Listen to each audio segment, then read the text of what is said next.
So an operator knows that a console is a link between two parties, and it really doesn't matter to the operator if they're two external parties or a mix.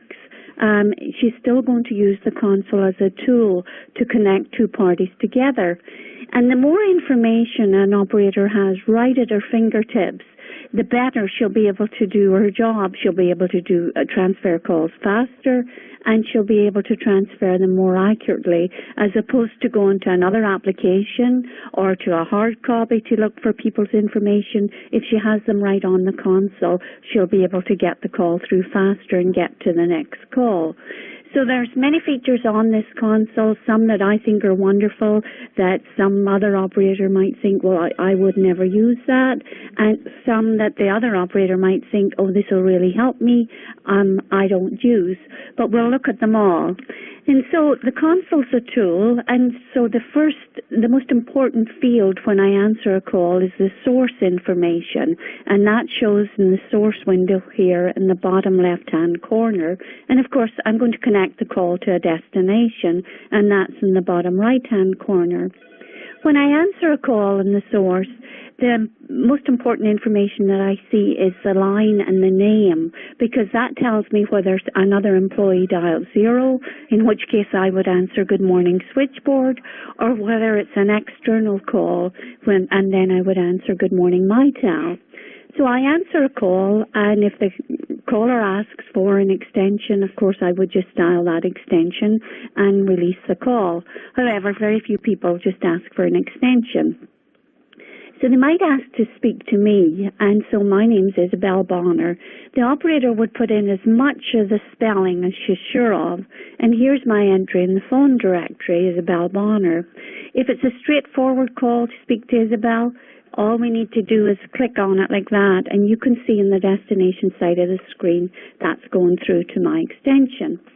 However, when I talked to Ed and Dawn, and we agreed to do this, there's a comments field beside every entry in the phone directory, so I put that information in there, training July 10th at 11 a.m.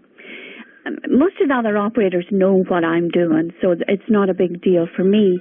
However, it's very helpful if an employee's going on vacation and they dial 0 and say, yeah, I'm going to be on vacation until the 30th, put my calls through to Joe Blow. In that case, we can tell the caller at the first stop.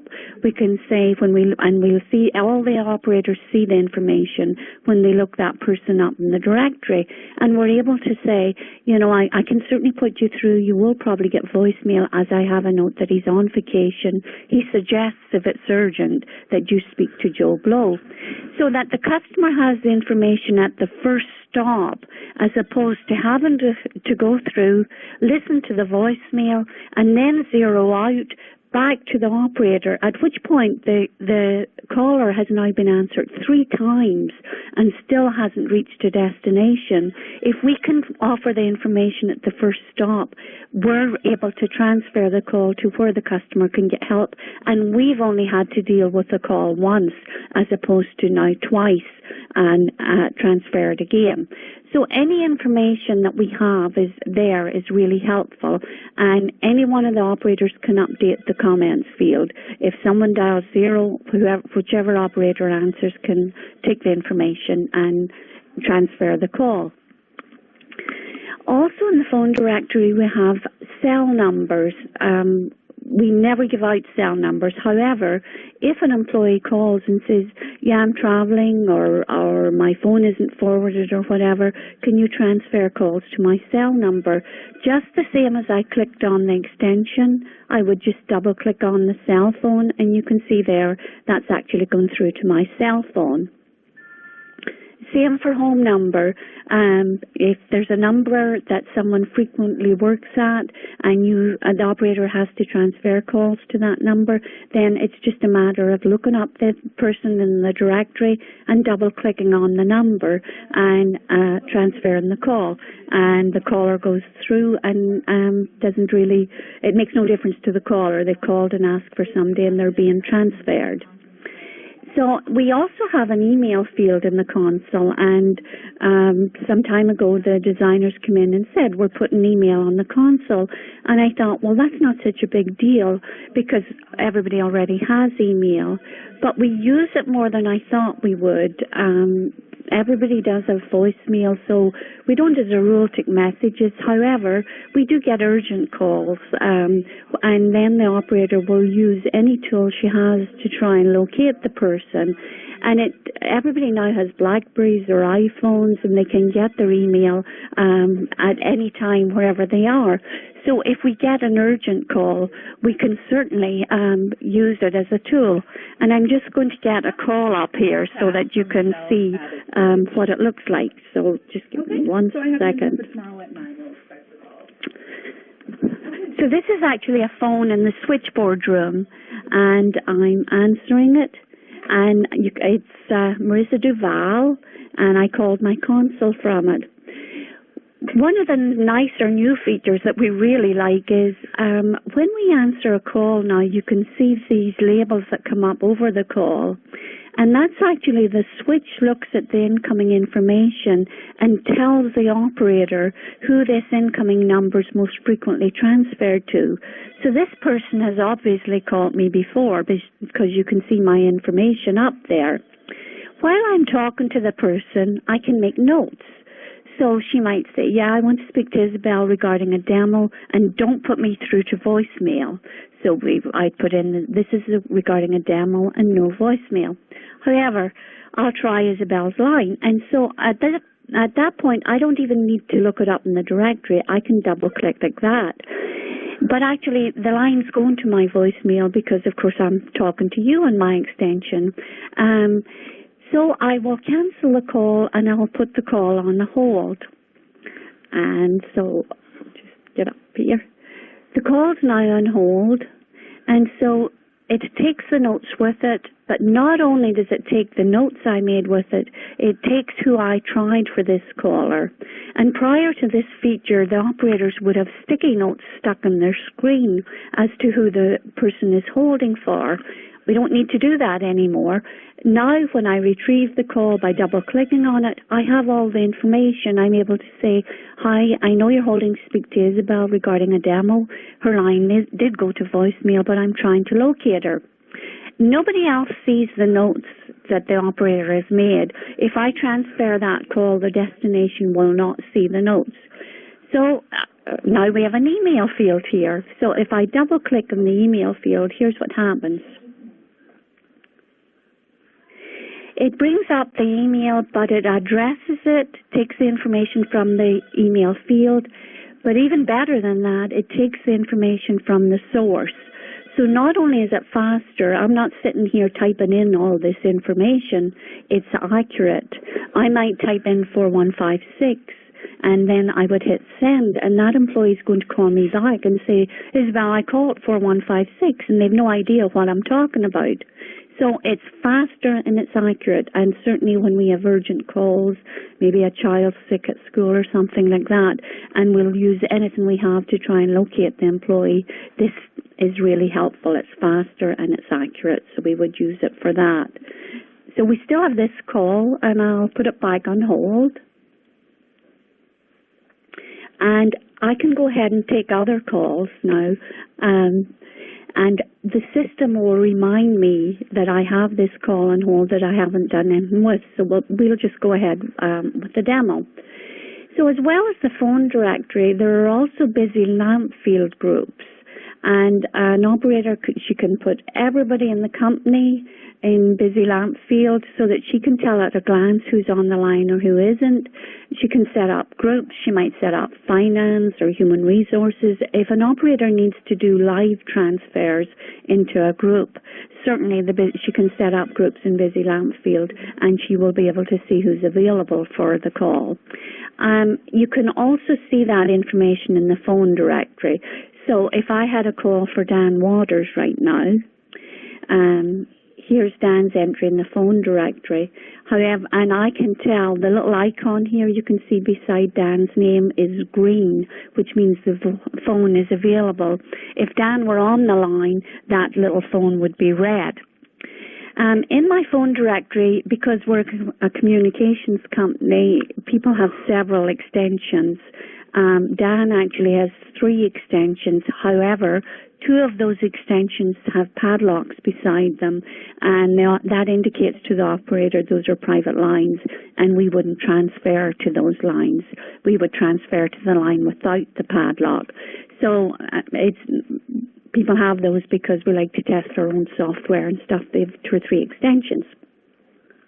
So we'll go back to the phone directory, and we have Dan here. Down here, you can see incoming calls, and while we were talking, you could see numbers flashing up. Those were incoming calls. They come into all the consoles. It's whoever hits answer first gets the call. MyTel works on for the call that's been ringing longest is the call that gets answered. However, you might work for a company that says, well, I want external calls answered first, and certainly the operator can choose from the list of incoming calls which one she wants to answer first.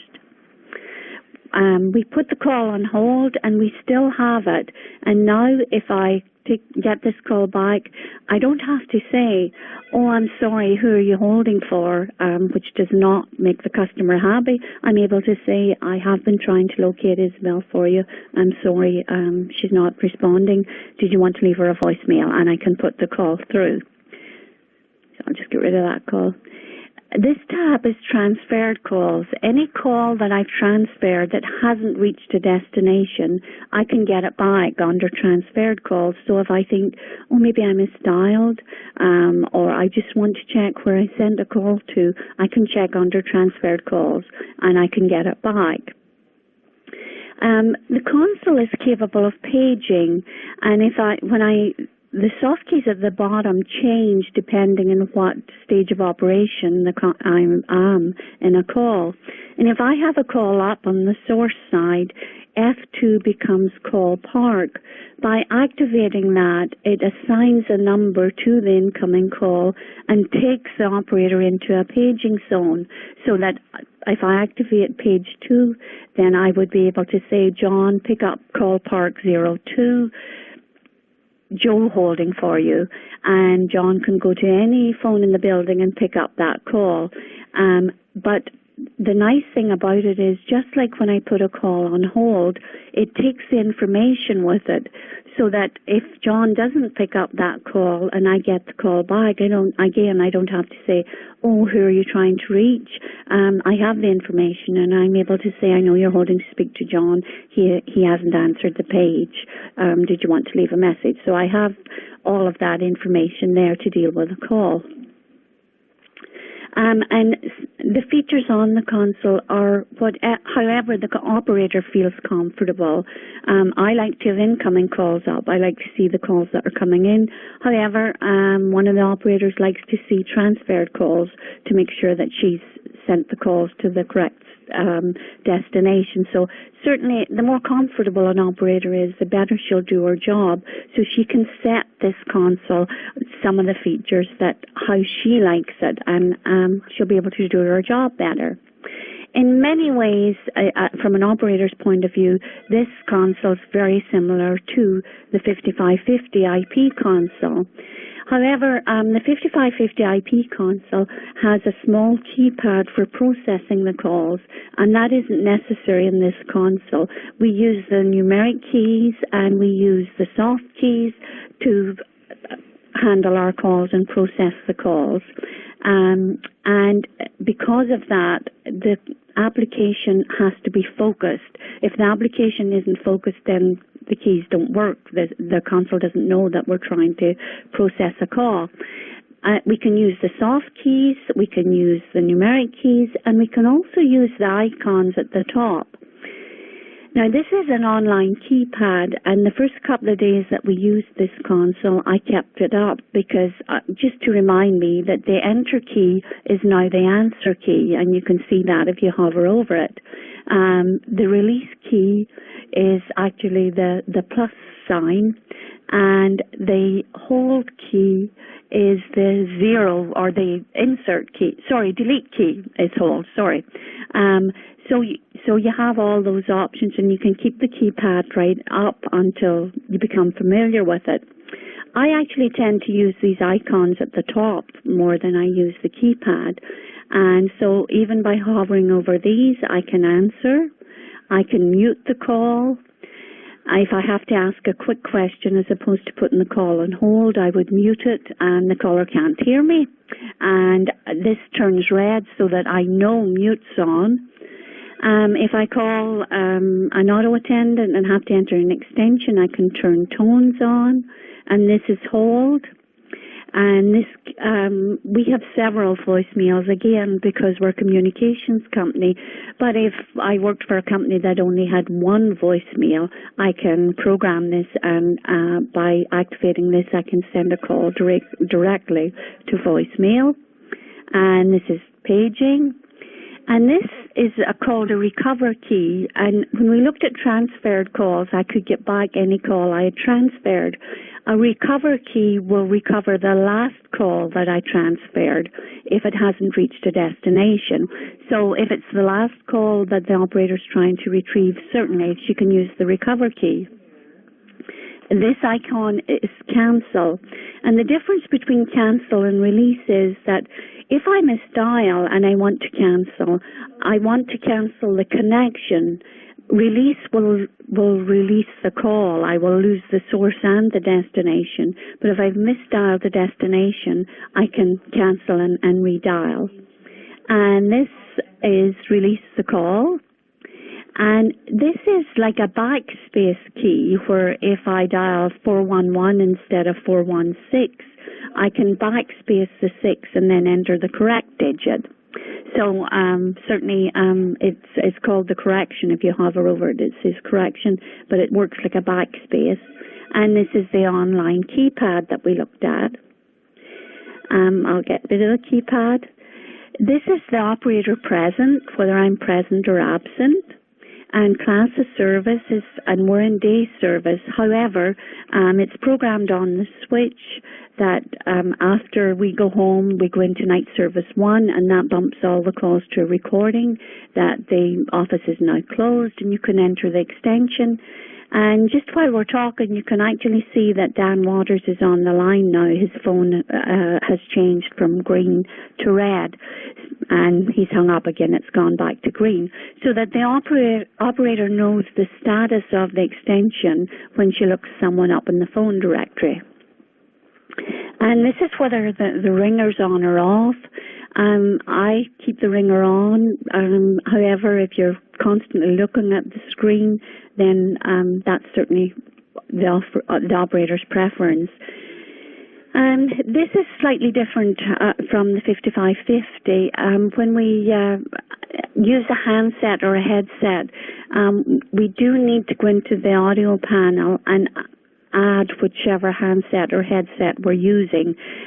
By plugging it in, actually, I'm using a laptop, and by plugging it in, the system seems to find whatever the model is that I'm using, and then I can test it and make sure it's working. And I have actually two plugged in. One's a headset and one's a handset, and I'm using this one right now. The operator can choose with this console. She can have the ringer on the console so that if you're in the room, anyone will hear the ringer. But she can also select to hear the incoming call ringing on whichever audio device she's using, whether it's a headset or a handset. So certainly if you're not looking at the screen but are picking up calls, you could choose this, and that means that you would still hear the ringing because it would be on your headset. So that's the operator's choice again. This is the scratch pad, and this is just my notes. Nobody else sees these notes. It's almost like a whiteboard or whatever. And in my scratch pad right now, we recently bought another company, and the employees aren't in my directory yet. We just have longhand numbers for them. So I've listed them in my scratch pad so that if someone dials 0 and says, "Oh, Isabel, put me through to Steve Hawkins," I remember to put the 9 in for outside access So when someone calls and asks for one of these people, all I need to do is double click on the number and you can see it's going through there. So it's just information that I need to do my job until these people are added to my directory. And again, as I say, it's important to put the 9 to access an outside trunk. Scratchpad is just mine. Bulletin board is shared information. All the operators will see this information, and again we use it just with general information, the conference bridges, who uses what. We do a lot of conference calls here, and so we have it, we note the conference calls in it here. These are calls that were booked for today, so that if there's operators in the US who help us as well, and I'm in Canada, and so if the operator in Nevada gets a call at 10 o'clock and says, yeah, can I have Denise's call? She doesn't need to call me and say, what are we doing with this conference call? She'll check bulletin board and she'll know exactly what to do with it. And we have some other helpful information for the operators, like all investor relation shares go to this person, that kind of stuff. Just stuff to help the operators. But it is shared information. The operator can choose to keep the bulletin board up at all times, and that's what this thumbtack does. It keeps it up all times. So we'll just... if anyone in the building dials 911, it's a totally different ring, and this comes up over my screen, and it would show the extension that dialed 911 and the date and time and any details that are associated with that extension in the directory, so that when the emergency services come, we can direct them. And we looked at these icons that are answer and mute and tones and hold, and we looked at these. Also, if I run into any issues with this console, there's online log reporting, and so I would just click on the triangle here, and it takes a log of everything that was happening at that point when I was using the console, and the support people then can look at those logs to see what was happening. So that's kind of a basic overview of the console. Because we, when we answered the call, we saw the transfer assistant, which told the operator who the incoming number was most frequently transferred to. Because that information's there now, we now have call history. And this is what it looks like. It shows all the incoming calls that have been answered. At the moment, Mitel doesn't have any function for this information. However, the designers tell me at some point down the road, maybe at the end of the day, I'll be able to hit a key and I'll get a report of the number of calls I've answered.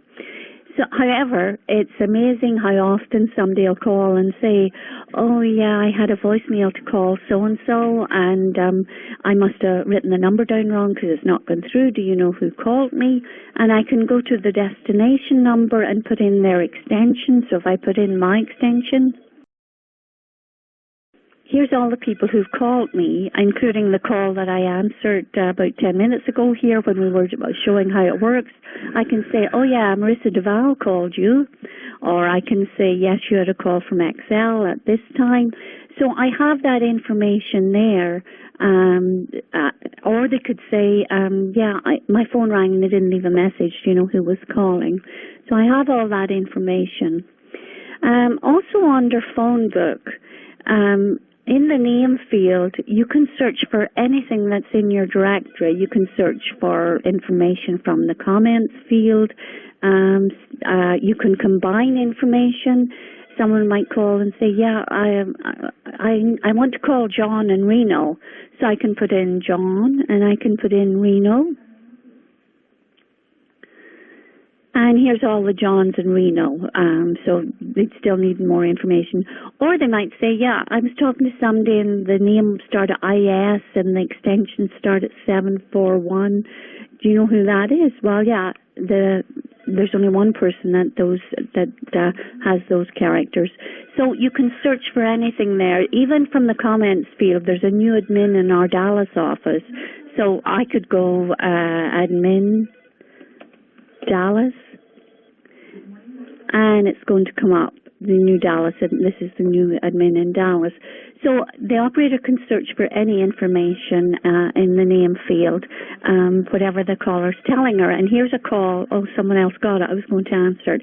But I will take a call so that you can see how it progresses. So, of course, when we want to call, there's never one coming in. So.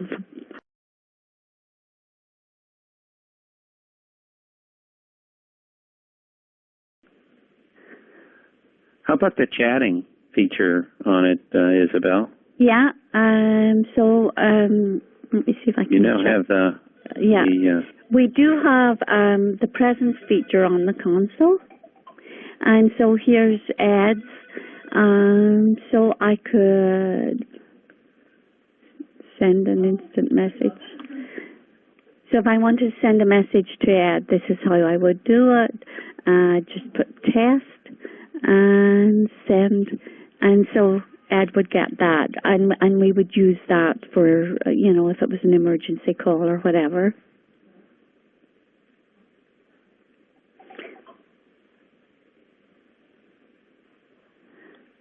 And actually by right-clicking, because we have so many different switches, I can't do it in yours, but the operator can update the status. So if we and Fry called and said, yeah, Isabel, I've left the office and I forgot to update my presence, I can actually do that by setting his dynamic status.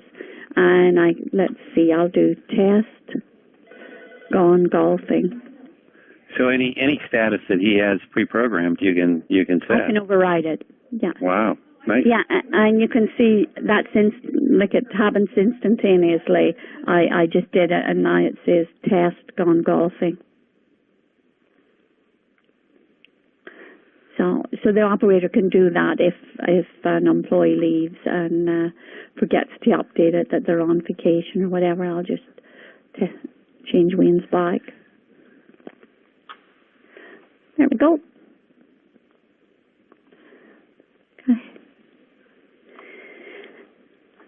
Okay. If we could get a call now so you could see the progress.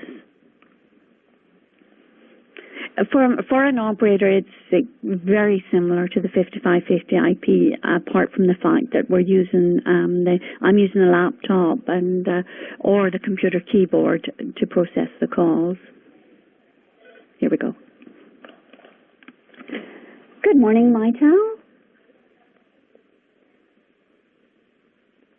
Yes, certainly, thank you. So first I'll mute it. So now the call's muted, and I know it's muted because the red's on here.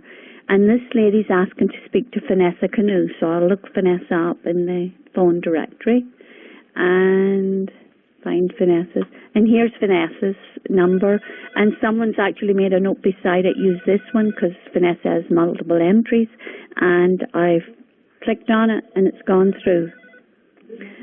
It's as simple as that. Also under directories, the operator can choose when she clicks on an extension whether she wants the system to dial the number, to dial and release the number, or to dial, release, and if there's an incoming call waiting to answer it. And I usually keep mine on that. However, if I have it set in that, then you can't see the progress of a call because when I click on an extension, it's just gone. So I'll just change it back. So, and that's kind of a basic overview. It's extremely simple. It's a tool connecting two parties. All the other features are just to help give the operator the information to connect to the correct destination.